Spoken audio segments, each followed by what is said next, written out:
Uterine artery embolization. Uterine fibroids are non-cancerous growths that develop in the uterus. They can cause heavy menstrual bleeding, pelvic pain, and other symptoms. And there are several management options for uterine fibroid, including medications, surgery, and minimally invasive procedures such as uterine artery embolization. Uterine artery embolization is a minimally invasive procedure that blocks blood supply to the uterine fibroids. Before the procedure, perform a thorough assessment of the patient to exclude alternative pathologies, to exclude contraindications, and also to exclude pregnancy. Regarding contraindications, there are absolute and relative contraindications. Absolute contraindications include current or recent pelvic infection, pregnancy, asymptomatic fibroid, and during uterine artery embolization there is a small risk of hysterectomy.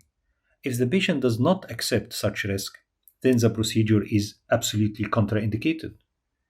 In addition, it is contraindicated if there is a significant doubt about the diagnosis of benign pathology. Relative contraindications include a desire to preserve fertility, because there is 1% risk of premature ovarian failure or decreased ovarian reserve. Large fibroid is another contraindication, because the reduction in the size of fibroid by uterine artery embolization may not be sufficient to decrease pressure symptoms by fibroid. Regarding submucous fibroid, a pedunculated submucous fibroid and a large intracavitary submucous fibroid are relative contraindication, because they may detach or slough off, leading to obstruction and sepsis. Before the procedure, what is the role of GnRH analogues and what is the role of MRI? Regarding GnRH analogues, they lead to greater reduction in the postoperative fibroid size. However, they can result in a smaller uterine arteries, which are more prone to spasm and difficult catheterization.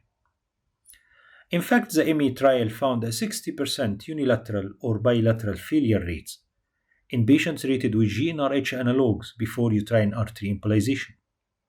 Regarding preoperative MRI, it helped delineate pelvic anatomy. In addition, it established the presence of ovarian uterine artery anastomosis. This anastomosis is present in about 50% of women, and it is an independent risk factor for procedural failure and post-operative ovarian insufficiency.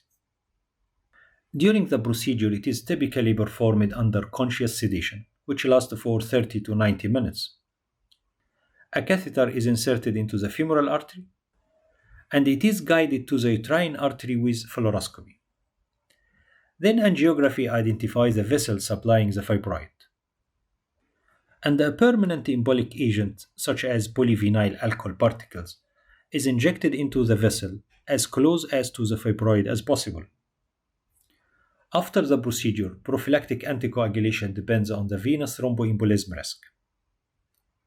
And there is uncertainty about discontinuation of medical therapy for symptomatic relief used before uterine artery embolization. Uterine artery embolization is a minimally invasive procedure associated with shorter hospital stay and lower immediate cost compared to surgical alternatives. However, it is associated with a higher rate of free interventions. It is 32% compared to 4% after hysterectomy at 5 years post-procedure.